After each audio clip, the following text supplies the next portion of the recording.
Clavó en una puerta lo que escribió contra indulgencias, contra la opresión. La fe no se compra, la fe es un don. Las 95 tesis. Cuestionamiento de Martín Lutero al poder y eficacia de las indulgencias. Por el doctor Martín Lutero, 1517.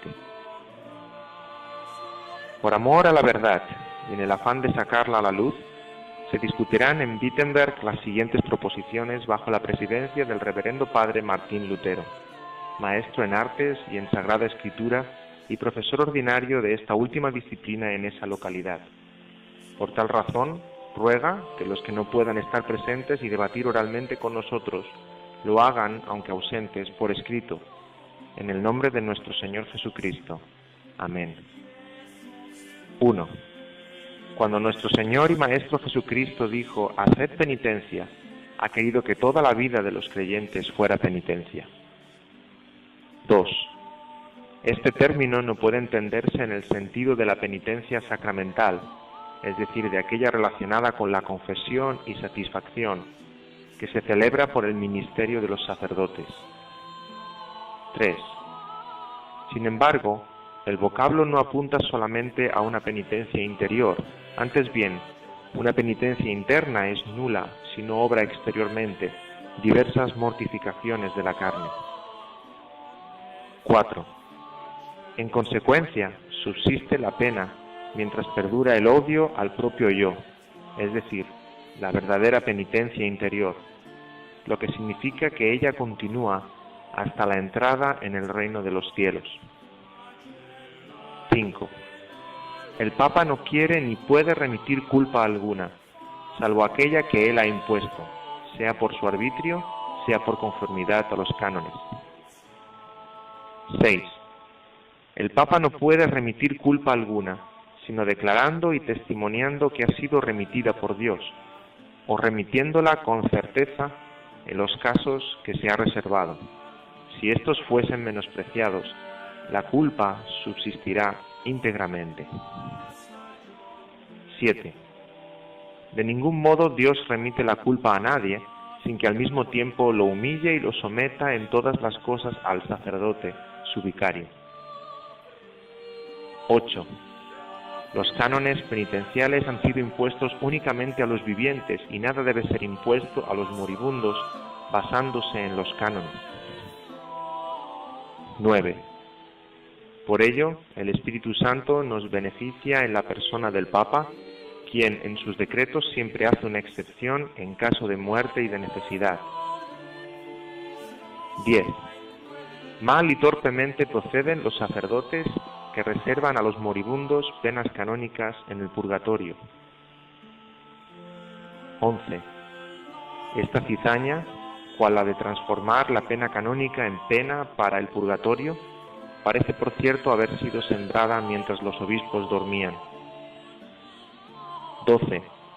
Antiguamente las penas canónicas no se imponían después sino antes de la absolución, como prueba de la verdadera contrición. 13. Los moribundos son absueltos de todas sus culpas a causa de la muerte y ya son muertos para las leyes canónicas, quedando de derecho exentos de ellas. 14. Una pureza o caridad imperfectas traen consigo para el moribundo necesariamente gran miedo, el cual es tanto mayor cuanto menor sean aquellas. 15. Este temor y horror son suficientes por sí solos, por no hablar de otras cosas, para constituir la pena del purgatorio, puesto que están muy cerca del horror de la desesperación. 16. Al parecer el infierno, el purgatorio y el cielo difieren entre sí como la desesperación, la cuasi desesperación y la seguridad de la salvación. 17. Parece necesario para las almas del purgatorio que a medida que disminuya el horror aumente la caridad. 18. Y no parece probado, sea por la razón o por las escrituras, que estas almas estén excluidas del estado de mérito o del crecimiento en la caridad. 19. Y tampoco parece probado que las almas en el purgatorio, al menos en su totalidad, tengan plena certeza de su bienaventuranza. 19. Y tampoco parece probado que las almas en el purgatorio, al menos en su totalidad, tengan plena certeza de su bienaventuranza, ni aun en el caso de que nosotros podamos estar completamente seguros de ello. 20. Por tanto, cuando el Papa habla de la remisión plenaria de todas las penas, significa simplemente el perdón de todas ellas, sino solamente el de aquellas que él mismo impuso. 21. En consecuencia, yerran aquellos predicadores de indulgencias que afirman que el hombre es absuelto a la vez que salvo de toda pena a causa de las indulgencias del Papa. 22. De modo que el Papa no remite pena alguna a las almas del purgatorio, que según los cánones, ellas debían haber pagado en esta vida. 23. Si a alguien se le puede conceder en todo sentido una remisión de todas las penas, es seguro que ello solamente puede otorgarse a los más perfectos, es decir, muy pocos. 24. Por esta razón, la mayor parte de la gente es necesariamente engañada por esa indiscriminada y jactanciosa promesa de la liberación de las penas. 25. El poder que el Papa tiene universalmente sobre el purgatorio, cualquier obispo o cura lo posee en particular sobre su diócesis o parroquia. 26. Muy bien procede al Papa al dar la remisión a las almas del purgatorio, no en virtud del poder de las llaves que no posee, sino por vía de la intercesión. 27. Mera doctrina humana predican aquellos que aseveran que tan pronto suena la moneda que se echa en la caja, el alma sale volando. 28. Cierto es que cuando al tintinear la moneda cae en la caja, el lucro y la avaricia pueden ir en aumento, mas la intercesión de la Iglesia depende solo de la voluntad de Dios. 29. ¿Quién sabe acaso si todas las almas del purgatorio desean ser redimidas? Hay que recordar lo que según la leyenda aconteció con San Severino y San Pascual. 30. Nadie está seguro de la sinceridad de su propia contrición, y mucho menos de que haya obtenido la remisión plenaria. 31. Cuán raro es el hombre verdaderamente penitente, tan raro como el que en verdad adquiere indulgencias, es decir, que el tal es rarísimo. 32. Serán eternamente condenados junto con sus maestros, aquellos que crean estar seguros de su salvación mediante una carta de indulgencias. 33. Hemos de cuidarnos mucho de aquellos que afirman que las indulgencias del Papa son el inestimable don divino por el cual el hombre es reconciliado con Dios. 34. Pues aquellas gracias de perdón solo se refieren a las penas de la satisfacción sacramental, las cuales han sido establecidas por los hombres. 35. Predican una doctrina anticristiana aquellos que enseñan que no es necesaria la contrición para los que rescatan almas o confesionalia. 36. Cualquier cristiano verdaderamente arrepentido tiene derecho a la remisión plenaria de pena y culpa, aún sin carta de indulgencias. 37. Cualquier cristiano verdadero, sea que esté vivo o muerto, tiene participación en todos los bienes de Cristo y de la Iglesia. Esta participación le ha sido concedida por Dios, aún sin cartas de indulgencias. 38. No obstante, la remisión y la participación otorgadas por el Papa no han de menospreciarse en manera alguna, porque, como ya he dicho, constituyen un anuncio de la remisión divina. 39. Es dificilísimo, hasta para los teólogos más brillantes, ensalzar al mismo tiempo ante el pueblo la prodigalidad de las indulgencias y la verdad de la contrición. 40. La verdadera contrición busca y ama las penas, pero la profusión de las indulgencias relaja y hace que las penas sean odiadas, por lo menos da ocasión para ello. 41. Las indulgencias apostólicas deben predicarse con cautela para que el pueblo no crea equivocadamente que deban ser preferidas a las demás buenas obras de caridad. 42. Debe enseñarse a los cristianos que no es la intención del Papa, en manera alguna, que la compra de indulgencias se compare con las obras de misericordia. 43. Hay que instruir a los cristianos que aquel que socorre al pobre o ayuda al indigente realiza una obra mayor que si comprase indulgencias. 44. Porque la caridad crece por la obra de caridad y el hombre llega a ser mejor. En cambio, no lo es por las indulgencias, sino a lo más liberado de la pena. 45.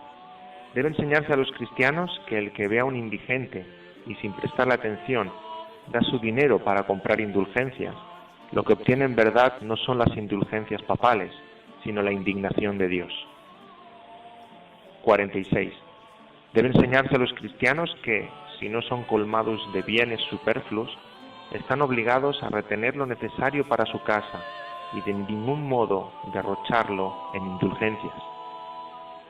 47. Debe enseñarse a los cristianos que la compra de indulgencias queda librada a la propia voluntad y no constituye obligación.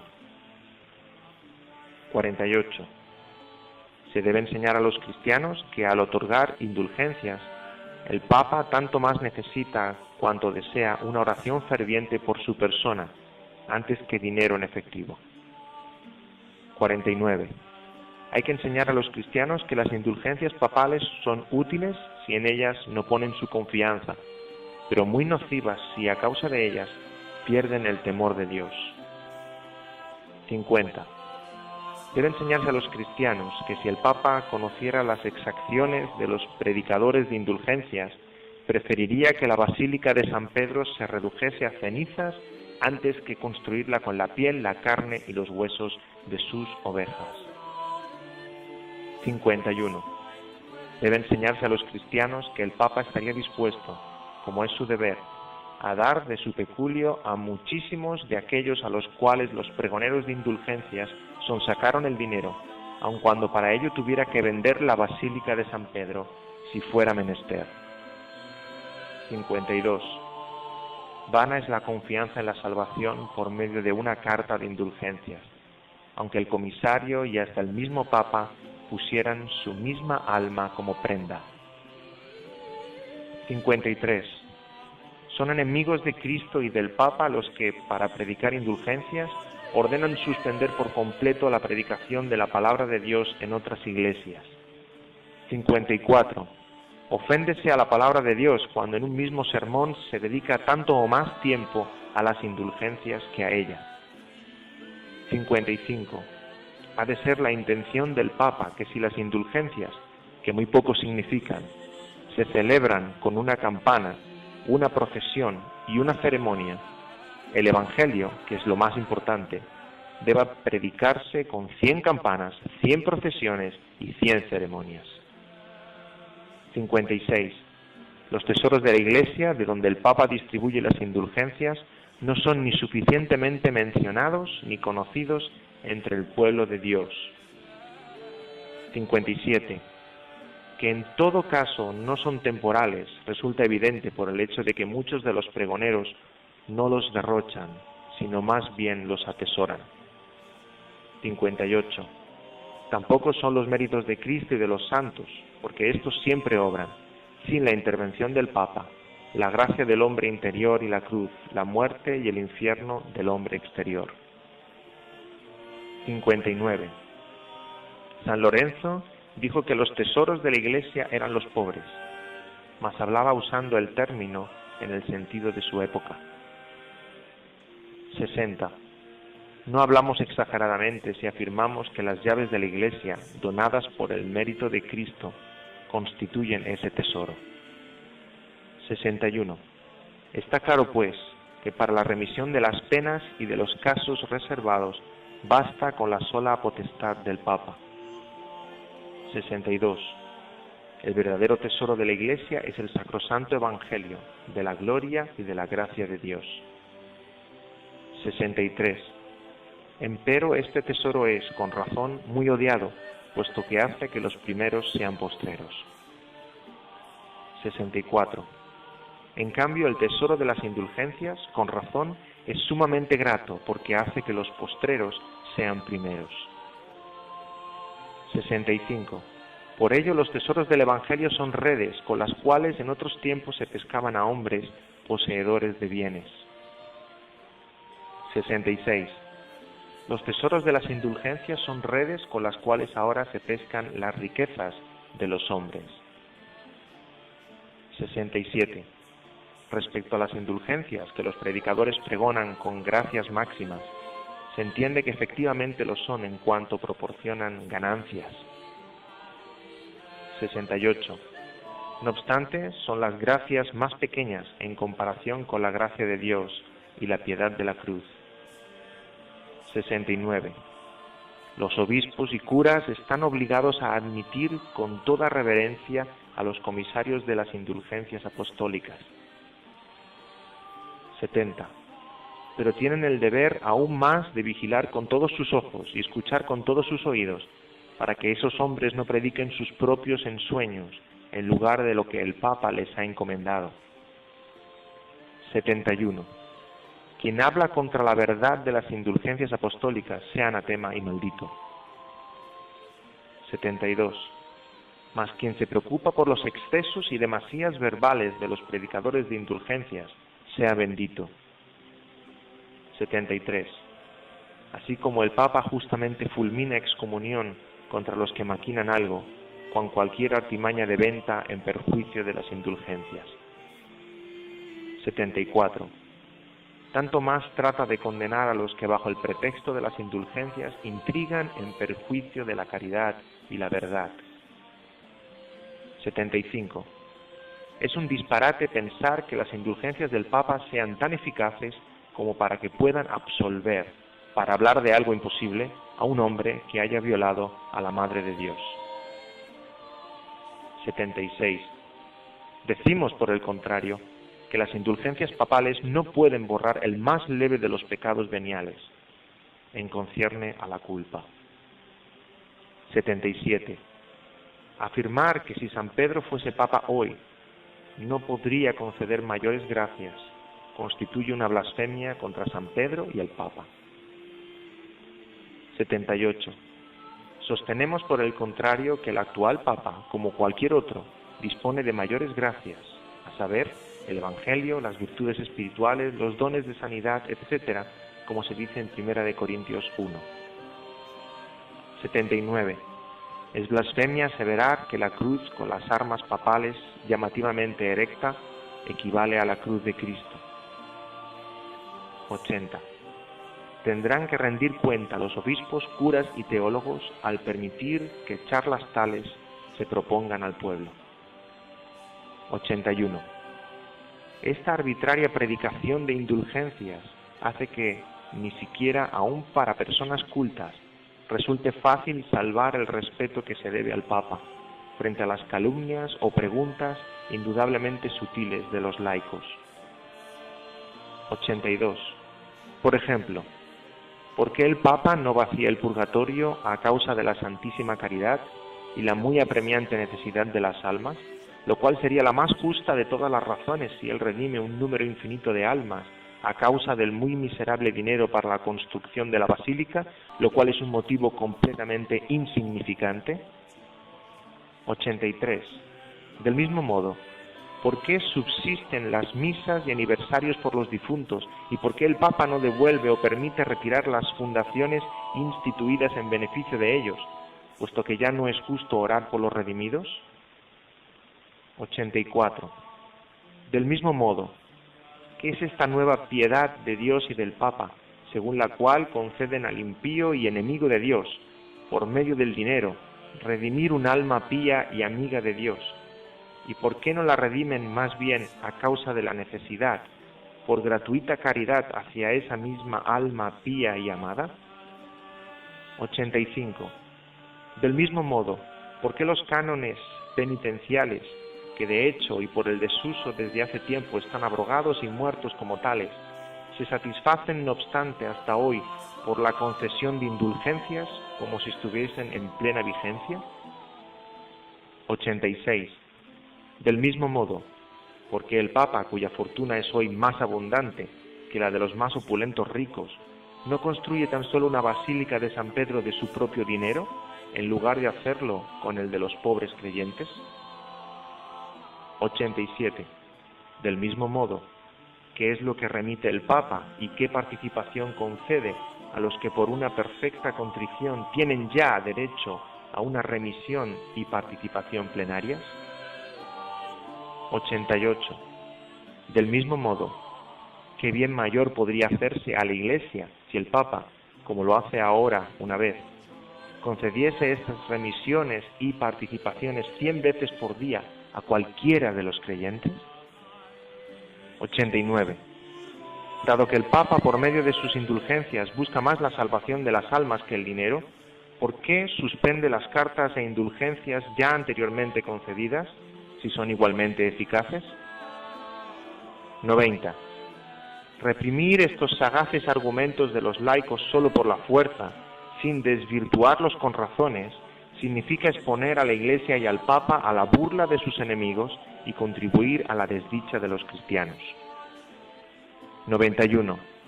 Por tanto, si las indulgencias se predicasen según el espíritu y la intención del Papa, todas esas objeciones se resolverían con facilidad, o más bien, no existirían. 92. Que se vayan, pues, todos aquellos profetas que dicen al pueblo de Cristo, paz, paz, y no hay paz. 93. Que prosperen todos aquellos profetas que dicen al pueblo, cruz, cruz, y no hay cruz. 94.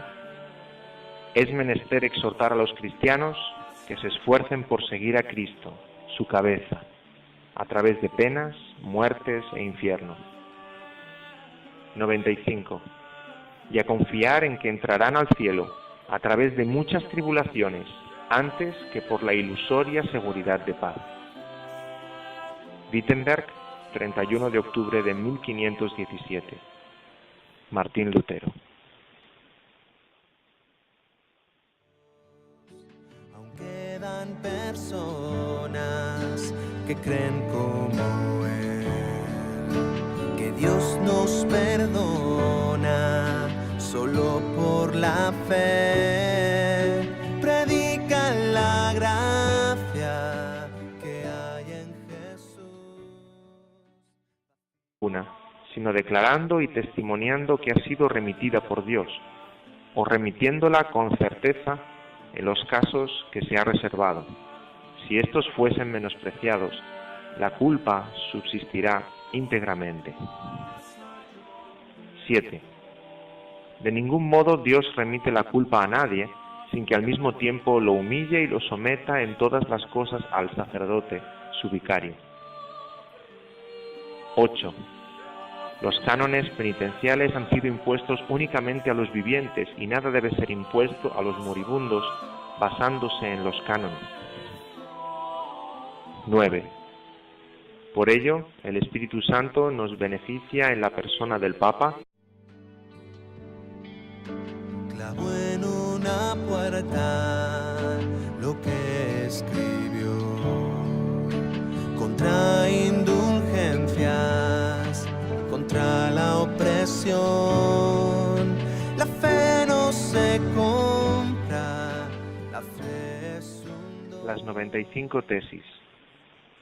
Cuestionamiento de Martín Lutero al poder y eficacia de las indulgencias. Por el doctor Martín Lutero, 1517. Por amor a la verdad y en el afán de sacarla a la luz, se discutirán en Wittenberg las siguientes proposiciones bajo la presidencia del reverendo padre Martín Lutero. Maestro, el vocablo no apunta solamente a una penitencia interior, antes bien, una penitencia interna es nula si no obra exteriormente diversas mortificaciones de la carne. 4. En consecuencia, subsiste la pena mientras perdura el odio al propio yo, es decir, la verdadera penitencia interior, lo que significa que ella continúa hasta la entrada en el reino de los cielos. 5. El Papa no quiere ni puede remitir culpa alguna, salvo aquella que él ha impuesto, sea por su arbitrio, sea por conformidad a los cánones. 6. El Papa no puede remitir culpa alguna en artes y en Sagrada Escritura y profesor ordinario de esta última disciplina en esa localidad. Por tal razón, ruega que los que no puedan estar presentes y debatir oralmente con nosotros lo hagan, aunque ausentes, por escrito, en el nombre de nuestro Señor Jesucristo. Amén. 1. Cuando nuestro Señor y Maestro Jesucristo dijo, haced penitencia, ha querido que toda la vida de los creyentes fuera penitencia. 2. Este término no puede entenderse en el sentido de la penitencia sacramental, es decir, de aquella relacionada con la confesión y satisfacción, que se celebra por el ministerio de los sacerdotes. 3. Sin embargo, quien en sus decretos siempre hace una excepción en caso de muerte y de necesidad. 10. Mal y torpemente proceden los sacerdotes que reservan a los moribundos penas canónicas en el purgatorio. 11. Esta cizaña, cual la de transformar la pena canónica en pena para el purgatorio, parece por cierto haber sido sembrada mientras los obispos dormían. 12. Antiguamente las penas canónicas no se imponían después sino antes de la absolución, como prueba de la verdadera contrición. 13. Los moribundos son absueltos de todas sus culpas a causa de la